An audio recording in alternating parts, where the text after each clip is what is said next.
ప్రభునందు మాకు అత్యంత ప్రియులైన దేవుని ప్రజలందరికీ యేసుక్రీస్తు వారి శ్రేష్టమైన నామంలో శుభాలు తెలియజేస్తున్నాను. Good morning everyone. మీరందరూ బాగున్నారా? దేవుని మహాకృపను బట్టి, దేవుని యొక్క అనాదికాల సంకల్పాన్ని బట్టి మనం నేటికి సజీవులుగా ఉండి ఆయన స్తుతించగలుగుతున్నాను. నేను పాడుచూ స్తుతిగానం చేసేదను అని కీర్తనకారుడు అన్నట్టుగా ప్రభు మన ప్రార్థనలన్నింటినీ కూడా ఆలకించి మనకు సహాయం చేయడం వలన ఆ ప్రార్థనలు స్తుతిగా దేవుడు మారుస్తున్నాడు. Our God is able to turn our prayers into praises అనే మాట చాలాసార్లు మనం వింటున్నాం. నీ ప్రార్థనలో ప్రార్థనగానే ఉండిపోవట్లేదు, దేవుడు వాటిని స్తుతిగా మారుస్తున్నాడు. ప్రతి ఉదయాన్నే లేచిన తర్వాత మనం దేవుని సన్నిధిలో ప్రార్థన చేసుకుని దేవుని వాక్యాన్ని పఠించిన తర్వాత ఒక వాగ్దాన సందేశాన్ని మనం వింటున్నాం. ప్రపంచవ్యాప్తంగా చాలామంది దేవుని ప్రజలు తమ సాక్ష్యాలను తెలియజేస్తున్నారు. ఉదయకాలం లేచిన తర్వాత ఈ వాగ్దాన సందేశాలు వినడం ద్వారా ఆధ్యాత్మిక జీవితంలో వారు దీవించబడుతున్నారని, పటిష్టమైన స్థానానికి వస్తున్నారని అద్భుతమైన సాక్ష్యాలు వారు తెలియజేస్తున్నారు. వాటిని బట్టి మేము ప్రభువును స్తుతిస్తున్నాం. ఈరోజు వాగ్దానం కోసం సిద్ధంగా ఉన్నారు కదా? గ్రంథాలు తెరుద్దాం. యెషయా గ్రంథం 41వ అధ్యాయం 14వ వచనాన్ని ఈరోజు ధ్యానాంశంగా చదువుకుందాం.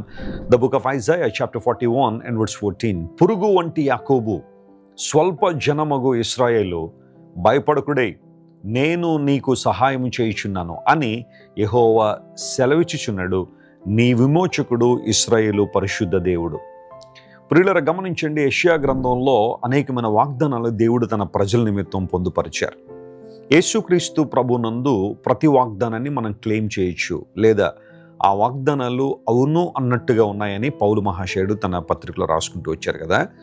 దేవుని లేఖనాల్లో వాగ్దానాలు చదువుతున్నప్పుడు ఆ వాగ్దానాలు మనకు గొప్ప బలాన్ని ఇస్తాయి. అనుదిన జీవితంలో మనం ఎన్నో పోరాటాలు ఎదుర్కొంటూ ఉంటాం. పోరాటాలు లేని జీవితం లేదు. జీవన యాత్రలో ఎన్నో ప్రతికూల పరిస్థితులు మనం ఎదుర్కొంటున్నప్పుడు దేవుని వాగ్దానాలు మనకు గొప్ప ధైర్యాన్ని ఇస్తున్నాయి. ఇక్కడ ప్రభువు మాట్లాడుతున్నాడు. ఆయన ఎలాంటి వాడు అంటే ఆయన విమోచకుడు మరియు పరిశుద్ధ దేవుడు అని. దేవుని లేఖనాలను పరిశీలన చేస్తే, ప్రభువా నిన్ను నువ్వు పరిచయం చేసుకో అన్న ప్రతిసారి దేవుడు నేను పరిశుద్ధ దేవుణ్ణి అని పరిచయం చేసుకున్నాడు. బైబిల్కి పరిశుద్ధ గ్రంథం అనే పేరు ఎందుకు వచ్చిందో తెలుసా? ఇందులో ఉన్న దేవుడు పరిశుద్ధుడు కాబట్టి. చాలామంది రోజుల్లో బైబిల్ని విమర్శిస్తూ బైబిల్ గ్రంథంలో అనేకమైన బూతులు ఉన్నాయి, లేకపోతే ఉండకూడని మాటలు ఉన్నాయని చాలామంది బైబిల్ని విమర్శిస్తున్నారు. మనుషులు చేసిన తప్పిదాలను, మనుషులు చేసిన పాపాలను ఉన్నదన్నట్టుగా బైబిల్లో రాయబడ్డాయి. కానీ బైబిల్లో ఉన్న దేవుడు అపరిశుద్ధుడు కాదు. ఆయన ఎప్పుడు మనల్ని కోరుకుంటుంది పరిశుద్ధంగా ఉండాలని. అలాంటి పనులు చేయకూడదని కొన్ని వృత్తాంతాలను, దృష్టాంతాలను మన ముందు దేవుడు ఉంచారు. ఆయన తను తాను పరిచయం చేసుకునే విధానం ఎప్పుడు కూడా నేను పరిశుద్ధుణ్ణి, the holy one of Israel అని దేవుడు పరిచయం చేసుకున్నాడు. ఇక్కడ వాగ్దానం ఏంటి అంటే, పురుగు వంటి యాకోబు, స్వల్ప జనమగు ఇశ్రాయేలు, భయపడొద్దు, నేను నీకు సహాయం చేయుచున్నాను. రెండు పదాలు ఇక్కడ మనం గమనించాలి. ఒకటి భయపడొద్దు, రెండవది నేను మీకు సహాయం చేస్తున్నానని. ఎవరిని ఉద్దేశించి మాట్లాడుతానంటే స్వల్ప జనమగు ఇశ్రాయేలు. నిజమే, ఇశ్రాయేలీలు మొదటి నుండి స్వల్పమైన వారే. వారి సంఖ్యకు పెద్ద ఎక్కువేం కాదు. ఈ రోజుల్లో కూడా ఇశ్రాయేల్ దేశాన్ని వారు పరిశీలన చేస్తే వారు తక్కిన దేశాలన్నిటికన్నా చాలా తక్కువ జనాభా కలిగిన వారే. కానీ దేవుడు వారికి తోడై ఉన్నందువలన శత్రుమూకలు ఎన్నిసార్లు వారి మీద దాడులు చేస్తున్నా, ఎంతమంది వారి మీదకి ఎక్కబడుతున్నా దేవుడు వారిని కాపాడి నడిపిస్తున్నాడు. ఈ వాగ్దానాన్ని దేవుడు కొన్ని వేల సంవత్సరాల క్రితమే ప్రవక్త అయిన యెషయా ద్వారా మాట్లాడుతున్నాడు. మీరు స్వల్ప జనమే కానీ, లేదా పురుగు వంటి జనమే కానీ నేను మీకు సహాయం చేస్తాను. దేవుని ప్రజలారా, కొన్నిసార్లు మన జీవితాల్లో కూడా ఇలాంటి అనుభవాలే. మనం కూడా స్వల్పమైన జనముగా, అల్పమైన ప్రజలుగా కనబడుతున్నామేమో. మనకున్న శక్తి, మనకున్న బలము కొన్నిసార్లు ఎందుకు పనికిరానట్టుగా కనబడుతున్న పరిస్థితుల్లో దేవుని మీద ఆధారపడగలిగితే, ప్రభువా నాకు సహాయం చేయవడం నీవే అని దేవుని మీద ఆనుకోగలిగితే విశేషమైన బలాన్ని దేవుడు మనకు దయచేసే దేవుడు. భయపడొద్దు అని మరొక్కసారి దేవుడు మనతో మాట్లాడుతున్నాడు. దేవుని బిడ్డ, దేనికోసం భయపడుతున్నావు? నీ భవిష్యత్తు కోసం భయం వేస్తుందా? నీ గత జీవితాన్ని గురించి బాగా భయపడుతున్నావా? రాత్రులు నిద్ర పట్టడం లేదా?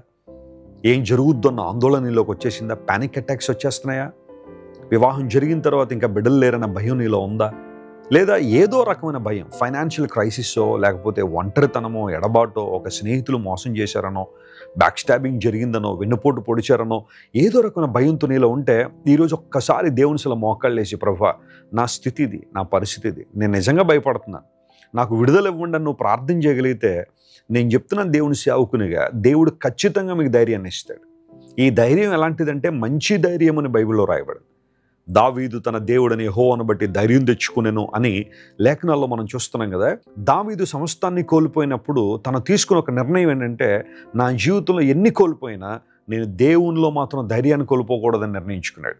అందును బట్టే దేవుడు మరలా రెస్టోరేషన్ ప్రాసెస్ స్టార్ట్ చేశాడు. నీ జీవితంలో ముందు భయపడడం మానే. నువ్వు దేనికోసం భయపడుతున్నావు, దేనికోసం విచారపడుతున్నావు? Stop worrying about those things, stop fearing about those things. దేవుడు నీకు తోడై ఉన్నాడని విశ్వసించు. ఆయన వాగ్దానాలను నమ్ము, ప్రభుని నడిపిస్తాడు. నేను నీకు సహాయం చేస్తున్నానని. ఒక గొప్ప లాయర్ మనకు తెలిస్తే కోర్టులో మనకు సహాయపడతారేమో. ఒక మంచి డాక్టర్ మనకు తెలిస్తే ఏదైనా వ్యాధి వస్తే స్వస్థత ఇవ్వడానికి లేదా ట్రీట్మెంట్ చేయడానికి సహాయపడతారేమో. ఒక మల్టీ మిలియనర్ మనకు స్నేహితుడైతే మనకి ఏదైనా ఇబ్బంది వస్తే సహాయం చేస్తారన్న భరోసా మనకు ఉంటుంది. కానీ ఇక్కడ దేవుడు మాట్లాడుతున్నాడు, సకల జగత్తును సృష్టించిన దేవుడు మనకు సహాయం చేస్తారని. ఆ కారణాన్ని బట్టి దేవునికున్న కొన్ని పేర్లలో ఒక పేరు ఏంటంటే ఎబినేజర్, అనగా దేవుడు సహాయం చేయవాడు. ఆయన మనకు సహాయకర్తగా ఉన్నాడు. ఆయన ఆపత్కాలంలో దేవుడు నమ్ముకొనదగిన సహాయకుడని. ఏ ఆపదలో నీవు ఉన్నా దేవుడు నీకు సహాయం చేస్తారు. ఆయన వైపు చూడు, ఆయన చేతులు నీ చేతిని అప్పగించు. దేవుని సహాయాన్ని కోరుకోగలిగితే దేవుడి రోజంతట్లో కావాల్సిన కృప మీకు దయచేసి తన మహిమ కొరకు దేవుడు మిమ్మల్ని వాడుకుంటారు. ఈ వాగ్దానాన్ని క్లెయిమ్ చేసి ప్రార్థన చేద్దామా? కళ్ళు మూసుకొని ప్రార్థన చేసుకుందాం. ప్రేమగల తండ్రి, మహోన్నతుడ, సృష్టికర్త ఉన్న మా ప్రభువా, స్వల్ప జనమగు ఇశ్రాయేలును భయపడొద్దు, నేను మీకు సహాయం చేస్తాను అని బలపరిచావు.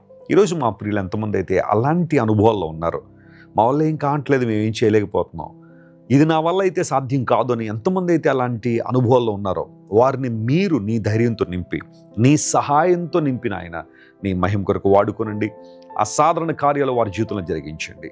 నువ్వు మంచి దేవుడు అని రుజువుపరచండి. తద్వారా వారి చుట్టూ ఉన్నవారు, స్నేహితులు కావచ్చు, బంధువులు కావచ్చు, వీరి దేవుడు వీరి పక్షాన ఉన్నాడని గుర్తించినట్లుగా గొప్ప కార్యాలు చేయమని కోరుకుంటూ, ఘనత, మహిమ, ప్రభావం నీకు మాత్రమే ఆరోపిస్తూ ఈ రోజంతా కావాల్సిన కృప మా అందరికీ మీరు దయచేయమని కోరుకుంటూ యేసయ్య నామం పేరిట అడిగి వేడుకొనిచున్నాం తండ్రి. Amen, amen, amen. God bless you dear friends. Have a wonderful day. Christ worship centre ఓ బలమైన సంఘ ఉద్యమం. కొన్ని సంవత్సరాల క్రితం కేవలం ఇద్దరితో ప్రారంభించబడిన పరిచర్య నేడు ప్రపంచవ్యాప్తంగా లక్షలాది మందిని ప్రభావితం చేయుచున్నది. రాజమండ్రి, సికింద్రాబాద్, బెంగళూరు, నెల్లూరు, దుబాయ్, బెహ్రైన్, కరీంనగర్, విశాఖపట్నం, గద్వాల్, కొవ్వూరు, మలకపల్లి, శ్రీలంక, భూటాన్, అడ్డతీగల, పాలమూరు, ఒంగోలు, బళ్ళారి, కోరుకొండ, పోతవరం, నల్లజర్ల, వెంకటరామయ్యగూడెం, మచిలీపట్నం, ఇందిరానగర్లతో పాటు అనేక గ్రామాల్లో క్రైస్ట్ వర్షిప్ సెంటర్ ఆరాధనలు జరుగుచున్నవి. వాక్య సంబంధమైన ఉద్యమంలో, పరిశుద్ధాత్మ సంరక్షణలో కొనసాగాలనుకునే ప్రతి ఒక్కరికి మా ప్రేమపూర్వక ఆహ్వానాన్ని అందిస్తున్నాము. రండి, ఆత్మతో సత్యముతో ప్రభువైన యేసు క్రీస్తును ఆరాధిద్దాం. మీరు ఇంతవరకు విన్న దైవ సందేశం మరియు దేవుని సేవకులు చేసిన ప్రార్థన మీకు ఆశీర్వాదకరముగా ఉన్నదని విశ్వసించుచున్నాము. ఈ సందేశాన్ని మీ స్నేహితులకు, బంధువులకు షేర్ చేయండి. మీకు ఏదైనా ప్రార్థన అవసరత ఉన్నచో మా ఫోన్ నంబర్లకు కాల్ చేయండి. దేవుడు మిమ్మల్ని ప్రేరేపిస్తే విశ్వాసంతో సాగుచున్న ఈ పరిచర్యను ప్రోత్సహించండి. మరిన్ని వర్తమానాలు, పాటలు వినుటకు జాన్ వెస్లీ మినిస్ట్రీస్ అను మా యూట్యూబ్ ఛానల్ను సబ్స్క్రైబ్ చేసుకొనండి. ప్రభువైన యేసుక్రీస్తు కృప మీకు తోడైండును గాక.